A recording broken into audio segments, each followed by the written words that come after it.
Hi, welcome to our channel of IGNOU audiobooks, Indira Gandhi National Open University, Staff Training and Research Institute of Distance Education, STRIDE, Master's Degree Programs, Master of Arts, Distance Education, MADE, First Year. MDE-413 Learner Support Systems and Services. Block 4 Assessment of Learner Performance. Unit 4, Supplemental Interaction. 4.0 Introduction. In Unit 2 of this block we focused on tutor comments, the need for them, their functions, and the different types of tutor comments and how to present them. It was suggested that such comments may satisfy the academic and/or personal needs of the distance learner and that they constitute the most significant means of building communication between the distance learner and the distance teacher. It was also indicated that for the uninitiated, it might not be an easy task to write purposeful teaching-type comments. Of course, some tutors may write such comments intuitively, but many need to be oriented towards and informed about the basics of such comments in order to make them successful tools right from the earliest stages of their involvement in distance teaching. Units 1 and 3 dealt with additional issues pertaining to distance tuition. In this unit, we have focused on the biases which a conventional teacher brings to the job when called upon to function as a distance teacher. We have discussed these biases from various points of view quite elaborately, as today in most cases it is the conventional teachers who are appointed as distance teachers, and they need to know what biases may hinder their work as well as how and why they hinder their work. Such knowledge information is likely to help them overcome these biases. Besides, we discussed the question of uniformity in evaluating the learner's work. It should be noted that, in most cases, evaluators in large numbers are employed to evaluate assignment responses received from hundreds of distance learners. We tried to show that it may not be possible to achieve absolute uniformity or objectivity of assessment in such cases. However, training and practice should help in reducing the degree of divergence, which might otherwise be very large. An additional suggestion was made that a study of such divergences should help the institution in identifying and replacing assessors who are abnormally lenient or strict. Obviously, the issues discussed in Units 1 to 3 are significant as far as effective distance teaching is concerned. Equally significant are certain other issues which we need to discuss to complete our exposition of the theme of distance tuition, with special reference to developing countries. These issues are why did we choose to discuss and look into the biases of a conventional teacher at all, or what was the motivation behind bringing in this theme for a discussion? Note that this issue is an offshoot of Unit 2 of this block. 2. What are supplemental comments, their relevance and significance? 3. What are the other, significant though minor, issues that have direct relevance to efficient pedagogy and pedagogy in distance education? We shall take up these issues in the above order. 4.1 Learning Outcomes. In this unit we aim at justifying our discussion on the biases of a conventional teacher and highlighting the significance of supplemental communication. We have also touched upon issues such as the prerequisites which a distance teacher may expect from his/her teaching more in order to better his/her performance and make his/her teaching more purposeful.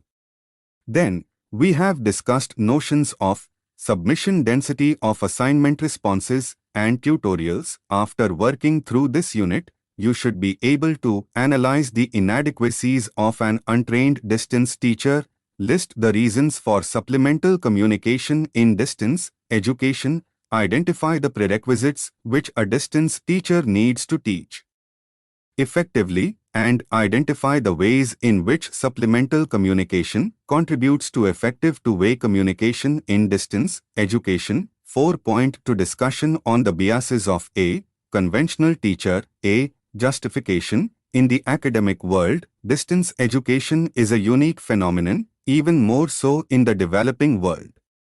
It is not unusual, therefore, for reasonably knowledgeable people to raise a question like, after all, what does it mean by distance education? It is no wonder, then, that common school and college teachers too raise such questions.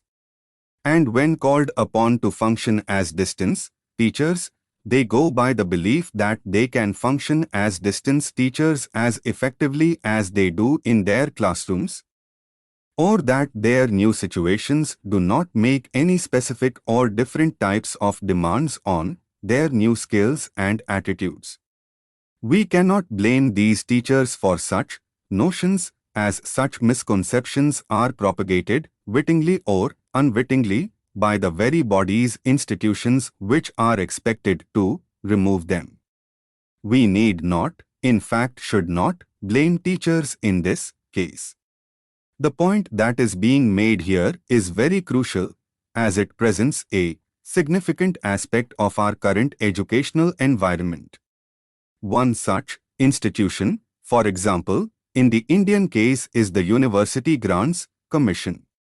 We shall elaborate upon this point. Most distance education programs conducted in India are based on the untenable assumption that a teacher brought up on and engaged in face-to-face teaching, let us call him the conventional teacher, is also an effective distance teacher. The underlying claims in the above statement are I. That the assumption has actually been made, and 2. That the assumption is untenable. Now we shall investigate the validity of the above claims, and if they are found to be valid, suggest ways to prevent the educational waste that is caused by the above assumption. Are these claims valid? To establish the first claim, we must engage in a detailed discussion. It is sufficiently proved by the recruitment policy with regard to the correspondence departments or directorates, which has been in force during the last 2 decades. It is stated that the qualifications, designation, mode of appointment and the pay scales of teachers in the correspondence course institutions should be the same as for teachers in the university teaching departments.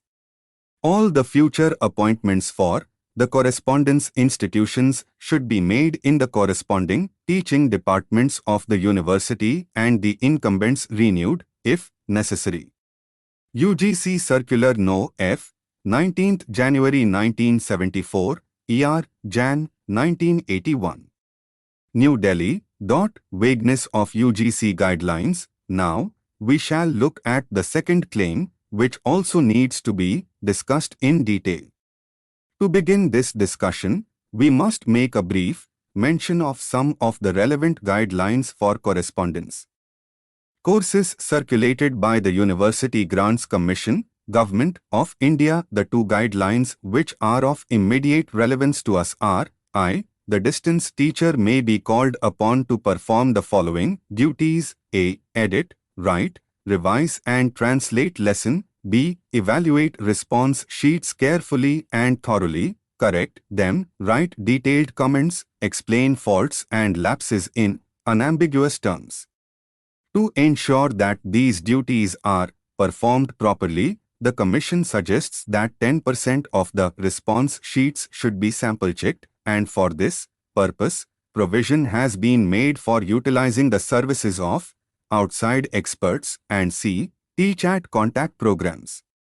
It is said that teaching at a contact program is different from teaching in a classroom, and that it can be done better by the distance teacher because he/she is familiar with the material provided in the teaching units. Besides, it provides him/her the much-needed feedback. He/she understands the distance learner, his/her requirements, and the shortcomings of the course materials. 2. In order to make distance education effective, care should be taken to A. Keep the learner motivated by reducing the time lag between receipt and the return of the response sheets. B. Develop useful rapport with the distance learner to mitigate his/her feeling of isolation. Comments on response sheets play a significant role in achieving this objective. And C. Educate the distance learner about the significance of written assignments. Good responses may be ensured if the awards scored by the distance learners in response sheets are counted in lieu of internal assessment. Failure to differentiate the distance teacher from the conventional teacher. Even a very superficial study of item IA shows that a distance teacher may be called upon to perform certain duties which the conventional teacher is not necessarily qualified or trained to perform, though there may be college and university teachers who engage in writing, editing or translating. Nevertheless, writing a teaching unit for the distance learner is a task entirely different from writing a textbook, a workbook or the like. Items 2A, B, and C imply that the problems of the distance learners, namely their lack of motivation, sense of isolation, and their possible indifference toward the assignments have been identified and their adverse effects calculated. Accordingly, certain methodological steps have been suggested to overcome the problems of the distance teachers. However, the corresponding problems of the distance teachers have not been identified, as there is no mention of them in the document under consideration, because the job of the distance teacher has not been conceived as an entity different from that of the conventional teacher. It appears quite reasonable, however, to assert that the distance teacher is faced with the problems of lack of motivation, pangs of isolation, and carelessness toward assignments and or assignment responses. As much as the distance learner is, does the distance teacher need to be prepared to overcome these difficulties? Why sample checking? In item IB, the tasks of the distance teacher in relation to assignment responses have been explicitly spelled out. However, the provision for sample checking for purposes of ensuring proper evaluation makes it evident that unlike the conventional teacher, the distance teacher needs to be supervised. The conventional teacher may legitimately be expected to know and perform his/her tasks satisfactorily. For if not specifically trained for his/her tasks, he/she has, at last, observed his/her own teachers performing the said tasks over the years and may follow any of the models he/she knows. The distance teacher, on the other hand, has no models to depend on. And, therefore, it is not without reason that he/she is made to face sample checking. Contact program is different from classroom teaching. Under item IC, it has been said that teaching at contact programs is a task entirely different from the conventional types of classroom teaching, and that the choice of the distance teacher, as against that of the conventional teacher, for this particular purpose finds support in the argument that the distance teacher is familiar with the content of the course. The content of the course, one may counter the argument, is also known to the conventional teacher. Perhaps a better argument in favor of the above choice might be that the distance teacher understands the distance learner better, for he/she is familiar with the difficulties of the latter. But the contact program, on the contrary, is seen as the occasion when the distance teacher gets an opportunity to understand the distance learner better. See item IC above. If this is so, why cannot the conventional teacher do so as well? Is the outside expert different from the conventional teacher? Under item IB, it is suggested that external experts should be used for sample checking.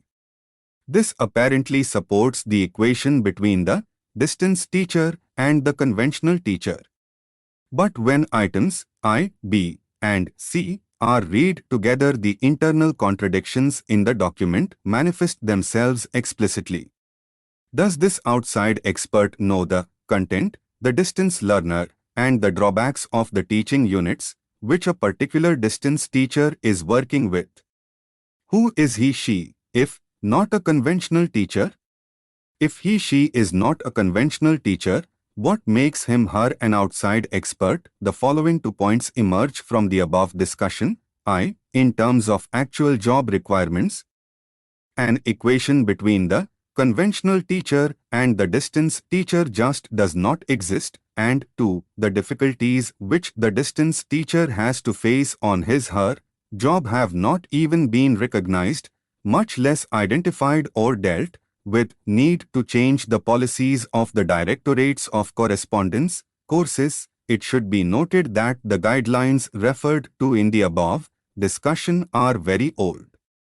The argument that the recent guidelines issued by the UGC in this connection may be different and based on better information and knowledge is not only weak but also irrelevant, as most of the distance education directorates, DDI, all over the country have hardly changed their policies and practices. It takes time to bring about socio-educational changes, and if the prestigious institutions themselves fail to rise to the occasion, it is understandable that common citizens, in this case teachers, should continue to be biased and function according to the untenable assumptions they may have made about themselves and distance education. To modify these assumptions, we need to be as emphatic as we can. This amply justifies the elaborate discussion above and the one we carried on in Units 1 and 3 of this block. Having thus justified our concern for the biases of the conventional teacher, we established the fact that there are functional differences between a conventional teacher and a distance teacher. We shall now look into one of the many distinctive functions of the latter. 4.3 Significance of supplemental interaction. In Unit 2, we did talk about 3 levels of communication, one of which we said may be called supplemental communication. Such communication follows primary communication, academic and/or personal, which appears in the form of tutor comments after a distance learner gets his/her evaluated assignment responses back from the institution. He/she feels a need for further explanations.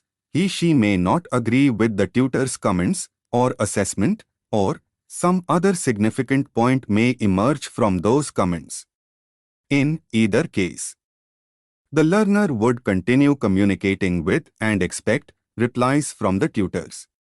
Such communication may be called supplemental communication, and it is welcome, though there is no way of saying what the theme of such communication might be. It is possible to talk about a few generalities. Diverse disciplines will give rise to diverse questions, differing learner background and abilities, and differing tutor comments will also give rise to different types of supplemental communication.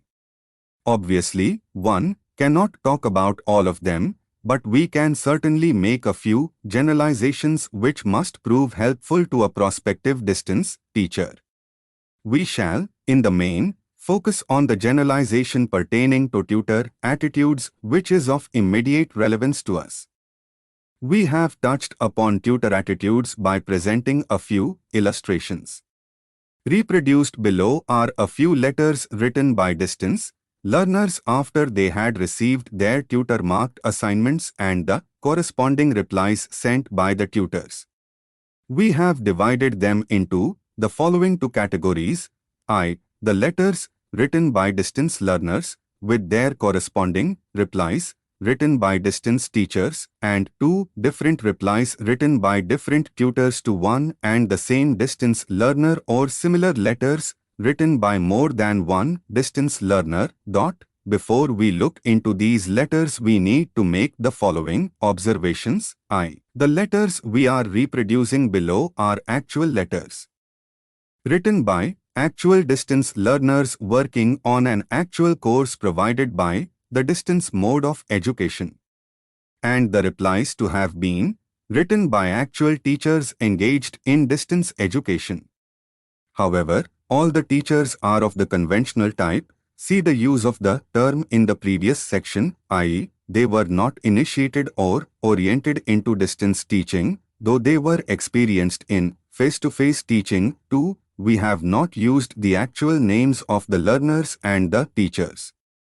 Instead, we have used numbers to indicate their identities. However, the language used by all of them has been left unaltered. 3. Wherever needed, the teachers were provided with the assignment responses once again to prepare their replies. Now, here are the letters and their replies. Each letter is immediately followed by its corresponding reply. The letters from the learners are in the normal Roman typeface, while the replies sent by the tutors are in italics, category I, letters 1, 2, and 3, L1, L2 and L3, with corresponding replies 1, 2, and 3, R1, R2 and R3. L1 Dear Sir Madam, I happened to see the grades of learner number 3. He scores B. On comprising our grades, I feel I deserve A, for he has not listed as many points as I have. Besides, he has put in a lot of irrelevant material in his answer. Either he must get a lower grade, say C or D, or I must get A. Could you kindly explain why I should not get A? Yours sincerely, learner number 1 R1. Dear learner, I am sorry to say that I could not assess the assignments correctly. What led to the wrong evaluation is still not clear to me. I may tell you that I had gone through every line of your assignment, but still the most shocking thing happened unwittingly. It is good that you have come forward with your letter demanding reassessment of the scripts, thereby making a demand for justice. I didn't think at the time that your answer deserves A. However, after reading the scripts, I have assigned D to learner number 2 and C to learner number 3. This must, I suppose, come to you as cold comfort. Yours sincerely, SD-. Dear Sir, it was interesting to see that all three of us, namely learners number 1, 2, and 3, have scored a B. I wonder whether you came to know that we are friends, but I should thank you that you have helped to sustain our friendship. But to tell you the truth, I do not like number 2's getting what I have got from you. His answer is trash when I compare it with mine. I think only the same grade I, of all three of us, have covered most of the points that you listed in the specimen answer you sent to Mr. X. Don't I deserve better treatment? Perhaps you should have been given lower grades to numbers 2 and 3. Kindly review our grades and try to be fair. Yours sincerely, Street number 1 R2. Dear Mr. Street. Number 1, thank you very much on your fresh comments on my grading. Though you have stated the principles clearly, your activity on the side of application is not very encouraging. As far as your friend learner number 2 is concerned, he has paid equal attention to both statement of principles and application alike. I am not very happy about his language, but for which we would deserve grade A. Then your friend learner number 3 is also in line with Mr. number 2. Among the 3, it is you who seems to be very short.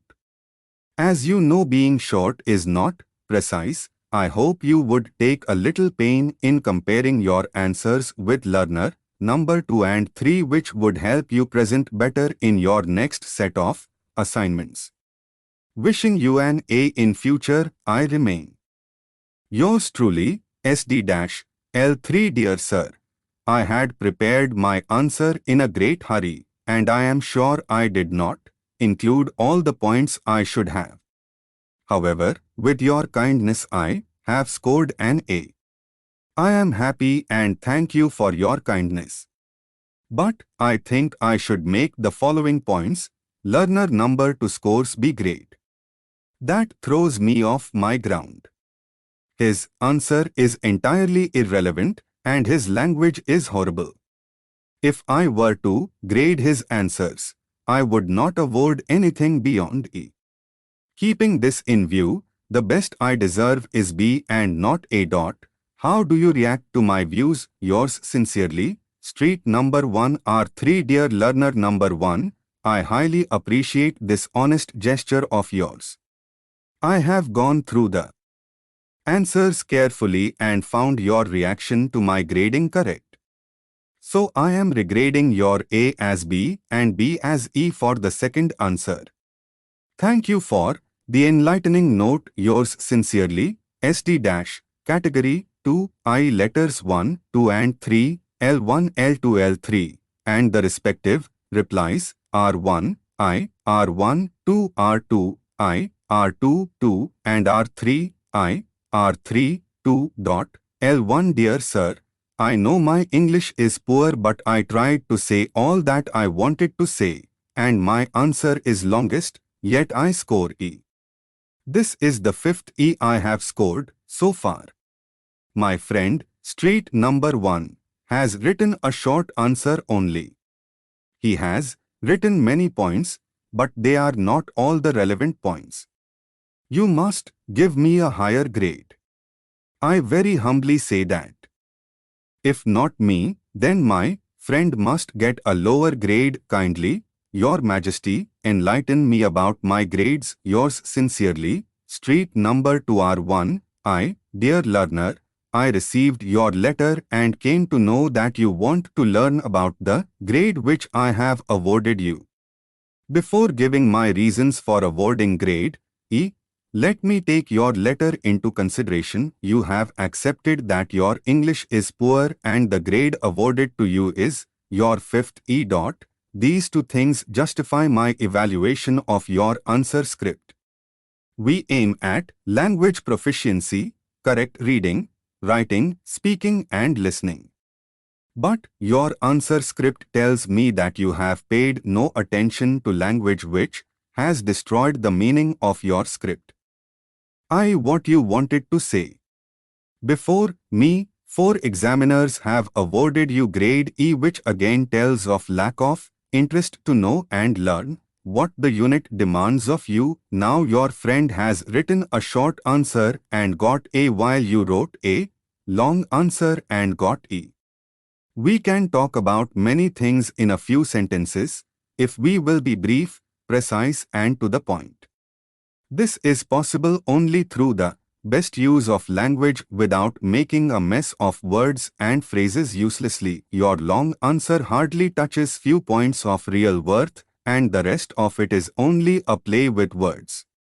This is why I have awarded you E, which means that you need a lot of improvement, while your friend has come up to the expectations of the unit. Language proficiency is LSRW, listening, speaking, reading, and writing. Your script demands only 2 of these, i.e., reading and writing. Had you read with comprehension and answered with understanding, you would not have got E. I hope that you will take note of these things and try to score better grades in next assignment responses. Yours sincerely, SD-R1, 2. Dear Mr. X, I wish that your English were half as good as in this letter of yours. You say that your answer is the longest, and you please realize that the length has only increased the disgust. You admit that your English is poor, but then choose to be sarcastic in addressing me as Your Majesty and also to cast aspersions by suggesting that I have been unjust in awarding a grade to your friend, Street number 1. I assure you that this is an utterly unfounded notion. After all, it is language, and his language is far more idiomatic and has a far clearer expression. Even after a second thought, I notice I do not find it possible for me to give you a better grade. You have yourself said that this is the 5th E you have scored so far, and I hope that you will manage to be not so consistent in future by making efforts to improve. Yours sincerely, SD-L2. Dear sir, I was shocked to see that my friend is scoring A and I only E. My answer is not good, but his answer is not so very good. I think if he gets A, I must get something as C or D. If I get an E, hey, must not get more than B. I know my English is weak, but I had written a very long answer. You have not given me anything for my long sentences and long answer. Could you revise my grade? If not, can you lower learner number one's grade? Please write to me. I am worried about the grades. Yours sincerely, street number 2R2. Dear friend, in response to your suggestions, I would like to inform you that my assessment was subjective. So you need not worry about it. One reason I can give you is, I read your answer soon after reading a very satisfactory answer, both in matter of content and in language. In the light of the above facts, I am glad to award AD grade to you. You know some facts, but improve your English, so I have regarded the second answer better and have given him a C. You can improve by reading newspapers daily. Yours sincerely, SD-R22. Dear learner, you have raised an objection to my awarding A to your friend and your scoring E only. It is not a matter of writing long sentences and long answer. Refer to your letter, but the relevance of the answer. You were supposed to discuss the principles for the selection of textbooks, which you could not do, even the least. I awarded you E not only because your English is weak but also because of the irrelevance of your answer in view. You have written whatever struck your mind without meeting any demands of the assignment. It is because of the expected answer that I awarded A to your friend. His answer is no doubt very precise and every line in it is up to the mark which you cannot judge. If you could judge it, you would not get E. SD- Distance teacher, L3. Dear madam, I was shocked to see that my friend learner number 2 has scored a B grade and I only C. As far as I can see, his answer is poor. He has not answered as many points as I have. Besides, he displays some kind of love for the irrelevant. It appears to me that you look for longer answers. Irrelevant or relevant does not seem to bother you. I was shocked that learner 2 also gets a B. His answer is entirely off the point. I must get a better grade. Could you review your assessment of my answer? Yours sincerely, street number 1R3. Dear learner number 1, very glad to receive your letter. In this connection, I am to state that the answer given by learner number 2 is not irrelevant as you think of it. He covered many other points in his answer, which have not been covered by you. By saying this, I do not mean that your answer is irrelevant. If you think that long answers fetch you good scores, you can do so hereafter. But my assessment is based on points, paragraph answers, and elaborate answering. The answer given by you has covered some points, but I feel that the answer is too short. It is an essay type of question and I expected you to write more on the subject. As such, I think that there is no need to revise the grade already awarded to you. Anyhow, you have passed. Yours sincerely, SD-R3. To dear learner number 1, I am happy that you come together, which I had, in fact, wished to happen. I am happier still that you have gone through the other answers. That itself is quite a good experience, isn't it? Regarding your doubt number 1, learner number 2 has answered the 2 parts of the assignment, whereas you have touched only 3 principles of a good text. Doubt number 2, your English is alright, but you have still better chances of exhausting all the points. Whereas, learner number 2, if encouraged properly, will improve in course of time. Yours sincerely, SD. We shall reflect on the above replies to see what we may learn from them. Category 1, Letter 1, Reply 1. The evaluator admits that he was wrong and makes the relevant corrections. but adds the last sentence which betrays the fact that he is annoyed. Letter 2, reply 2. This is quite a balanced reply.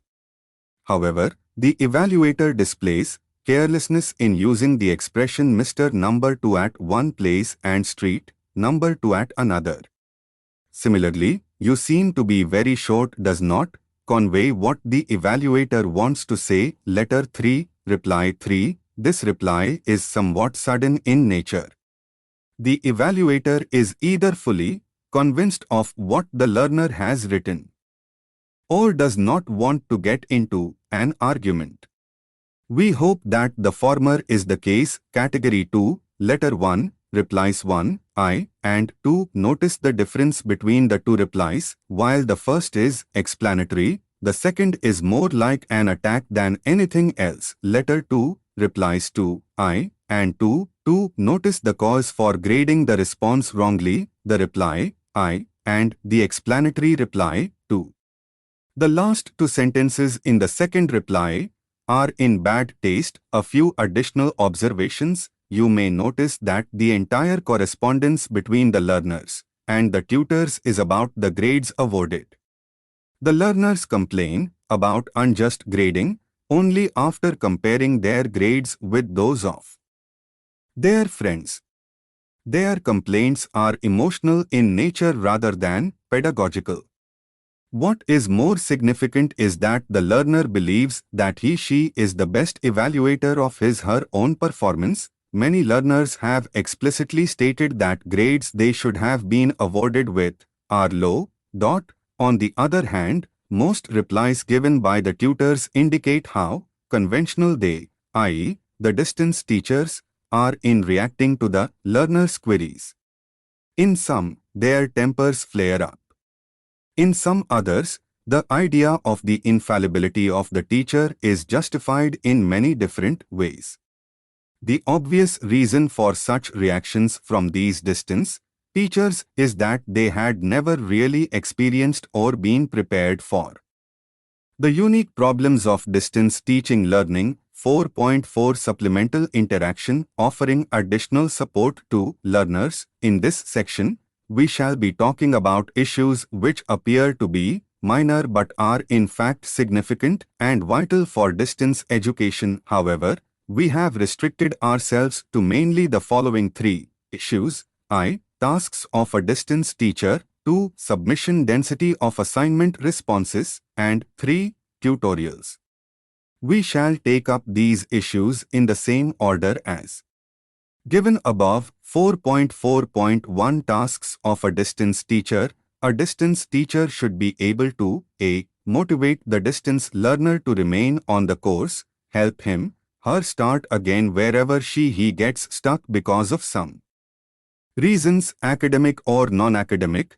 B. Provide individualized guidance. Each distance learner has to be approached and attended individually. C. Provide feedback on learners' performance and also on one's success in the positive transfer and successful application of new learning. D. Remove the sense of isolation which the distance learner is bound to suffer from and make him/her feel that she/he is one among many fellow learners, though she/he does not meet them often. E. Stimulate independent and original thinking, problem solving and discovering knowledge. And F. Help to develop appropriate attitudes towards the course materials, the institute, and one's own needs and activities. Certain prerequisites help the distance teacher fulfill his/her duties towards the distance learners. What are they? Distance teaching systems must find ways and means to enable the distance teachers and the learners to get to know each other. The usual state of anonymity in which the two groups work should be done away with. The system should provide for relatively frequent contacts, of course, through correspondence, telephone, etc. if possible, between the distance teachers and the learners. One way of making these contacts frequent is to increase the submission density. We shall discuss this concept in subsection 4.4.2. Special steps may be taken to introduce open assignments and Also permit learners to raise questions to be answered by the distance teachers. Such practices may make the academic exchanges between the distance teacher and the learner more stimulating, facilitate better insights, encourage independence of thought and the discovery of knowledge. But do distance education institutions make efforts to provide the above-mentioned prerequisites? Very often distance education institutions do not take any steps to promote a purposeful acquaintance between the distance teacher and the learner. Consequently, the two remain unknown to each other in many cases. If, at all, any closer contacts are developed, they are the result of an initiative taken by either the learner or the distance teacher. In such situations, at least the distance teacher must take the initiative to make his/her teaching more purposeful. There are distance education institutions in the West, for example in Denmark, where special measures are introduced to make such contacts a real possibility. 4.4.2 Submission density of assignment responses. Submission density is a notion that indicates the relationship between the length of a course, be it in terms of pages or study hours, and the number of assignments that are to be worked through by a learner when on the course. For a given course, the larger the number of assignments to be worked through, the higher the submission density in that course. For example, if a particular course consists of 4 study units, each with 1 assignment, then the submission density is 4. Now, if the same course has 8 assignments, the submission density will be 8, and if the course has 16 assignments, its submission density will be 16. The obvious point is that the larger the number of assignments to be submitted in a particular course, the larger are the number of occasions of contact between the learners and the distance teacher, consequent upon which the chances of the success of learners also are brighter. There are some research studies which uphold this view. But then, there are studies which do not support it. However, by and large, the distance learner, the distance institutions, and the distance teachers agree that the two-way communication generated by the work on assignments helps the learners in many ways. Studies become more stimulating. 2. Studies are better organized as the courses get divided appropriately. 3. Learners are introduced to each other in the course. 4. Learners build a closer acquaintance with the institution. Learners are corrected where they might have gone wrong. 6. Learning is reinforced through encouragement. 7. Learning is applied to find out the solution of real and/or hypothetical problems. 8. Significant parts of the course become clearly visible. And 9. Revision of the course becomes easier. At this stage, we would like you to turn to course ES 311 and try to look for links between the views of Holberg and Bath and the material presented in this block. By identifying the links, it will be easier for you to appreciate the 4 hypotheses which Holberg has presented, claiming that whatever evidence is available, they have not been falsified yet.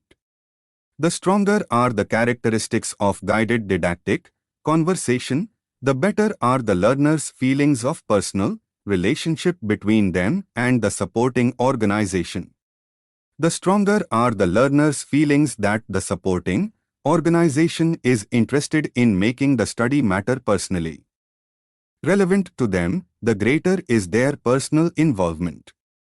The stronger are the learner's feelings of personal relations to the supporting organization and of being personally involved with the study matter, the higher is the motivation and the more effective is the learning. The more independent, scholarly and experienced are the learners, the less relevant are the characteristics of guided didactic conversation. 4.4.3 Tutorials. More than a century ago, in 1886 to be exact, Harper, the first proponent of correspondence education in the USA, said that the correspondence teacher must be painstaking, patient, sympathetic and alive. Whatever a dead teacher may accomplish in the classroom, he can do nothing by correspondence. The man who does the work at all must do it well. Harper, 1971. Similarly, there are thinkers who have differently emphasized the ability to encourage and inspire learners, the ability to visualize, imagine the difficulties and need of the learners, and the ability to like their own work as the attributes of good distance teachers to inspire the learners individually. A distance teaching institution naturally arranges for tutorials.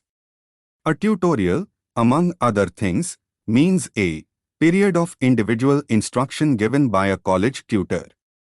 This definition implies that tutorials pertain to higher education. Notice the use of the word college, and 2. The objective of a tutorial is to provide individual instruction to the learners. Whether tutorials should be used only in the area of higher education is a question we are not interested in. We may use tutorials at lower levels of instruction too. What interests us is the second implication, i.e. the purpose of a tutorial is to provide individual instruction. Without going into the details of how and when the system of tutorials came into being, we need to understand the importance of effective communication between the learner and the teacher. Effective communication is effected by allowing more time for individual interaction with the teacher. 2. Creating a more congenial academic atmosphere in which all types of learners find it convenient to express themselves. And 3. Providing for close relationships among the learners on one hand and between the learners and the teacher on the other. The significance of these three processes can be appreciated better if we look for structural and operational differences between the general academic processes that occur in a classroom and a tutorial. In a classroom situation, the teacher addresses himself/herself to a group of 30 to 100, in certain cases more than 100 learners, whereas a tutorial group may consist of about 10/12 learners. This basic difference between the two structures results in various operational differences between them. These are: the classroom teacher addresses himself/herself to a hypothetical average learner. The actual learners may be of much higher and/or lower cognitive abilities than this average learner. In a tutorial, on the other hand, the teacher will have to address himself/herself to each individual learner by making appropriate adjustments with the cognitive abilities of the latter. And the tutors will have to be more tolerant in order to accommodate all types of learner abilities. Classroom teaching, in most cases, ends up as a process that is teacher-centered. In general, learners remain passive most of the time. Unidirectional, overt classroom interaction is neither possible nor usually encouraged. And impersonal, a teacher cannot build personal relations with a large number of learners. The teaching and learning process in a tutorial can be learner-centered if the teacher does not dominate the situation purposely. Multidirectional, for every learner is made to contribute to the process, and intimate, as not only does the teacher come closer to learners, the learners also come closer to each other. Attitudinal problems which have their roots in learners and/or teachers' biases, prejudices, inhibitions, idiosyncrasies, physical handicaps, upbringing or behavior remain unresolved in classroom situations. But tutorial situations smooth out these problems to an appreciable extent. What is obvious from the above analysis is that a tutorial individualizes learning. On the one hand, it complements what is achieved in an impersonal way in the classroom situation. On the other, it also functions as a corrective operation. In distance education, the purpose of the classroom appears to be served by the study materials sent to the learners, and the purposes of the tutorial get served through the work on assignments. In fact, as each assignment has to be looked into as an individual academic exercise, the didactic conversation between the distance learner and the distance teacher is much more individualized than the live tutorial can be. Recently, computer-assisted distance tutoring was introduced at various places in the West. Such tutoring consists of the computer processing the answers written by the learners and then preparing tutorial comments which are computer printed and passed on to the learner. Whatever evidence is available today, it appears that computer comments work better than the traditional tutor comments.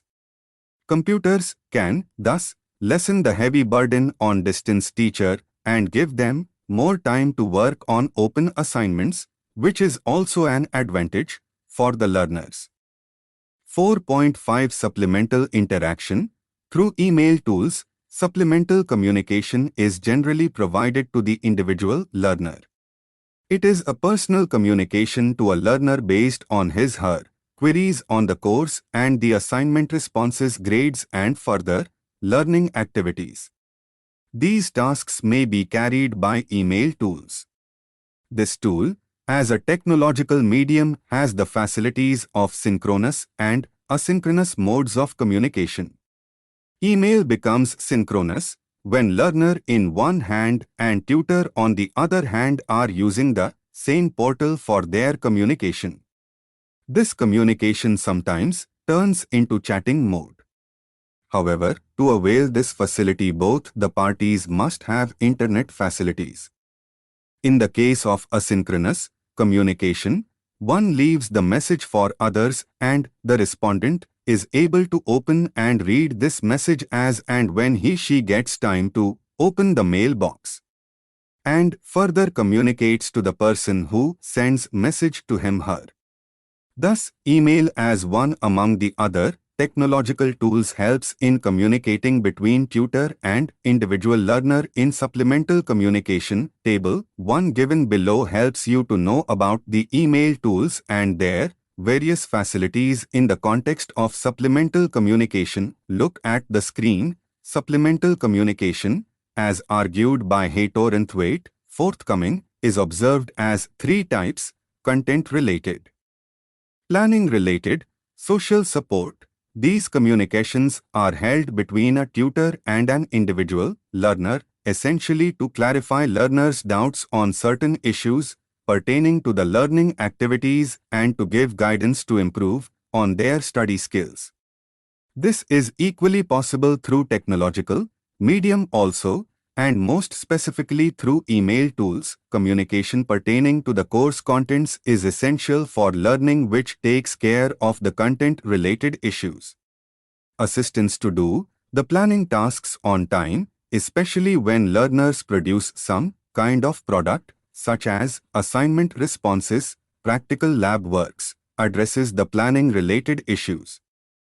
Social support issues deal with social relations among peers, which is strongly desirable for mushrooming an atmosphere that fosters collaborative learning. 4.6 Let us sum up as a confirmation of our discussion on the biases of a conventional teacher. See Units 1-3. In this unit we discussed the complexities of distance teaching, which even the supreme educational bodies such as the University Grants Commission, New Delhi, could not visualize at initial stages, mainly because of lack of experience in offering education through a new mode. The consequences of forcing conventional teacher to function as distance teachers without examining whether or not they meet the prerequisites essential for distance teaching, the urgent need to radically change the policies that have been followed by the correspondence course directorates all over the country, and the significance of supplemental communication in distance education through assignment submission, tutor comments, contact programs, etc., which can and must compensate for the absence of regular face-to-face contact in a classroom situation. Thank you for watching. We will see you in the next video with the next chapter.